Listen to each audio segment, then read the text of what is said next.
நாகை மாவட்டம் திருக்குவளை அடுத்த எட்டுக்குடியில் முருகனின் ஆதிப்படை வீடான ஸ்ரீ சுப்பிரமணிய சுவாமி திருக்கோவில் அமைந்துள்ளது.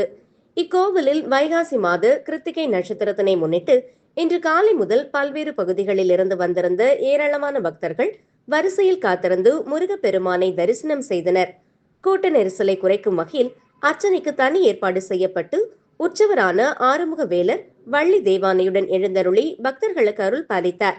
முன்னதாக சிறப்பு யாக பூஜையும் அதனைத் தொடர்ந்து மூலவரான சுப்பிரமணிய சுவாமிக்கு பல்வேறு திரவியங்கள் மற்றும் ஆயிரக்கணக்கான லிட்டர் பால் கொண்டு சிறப்பு அபிஷேகம் செய்யப்பட்டு பின்னர் விபூதி காப்பு அலங்காரம் செய்யப்பட்டு மகா தீபாரதனை காண்பிக்கப்பட்டது.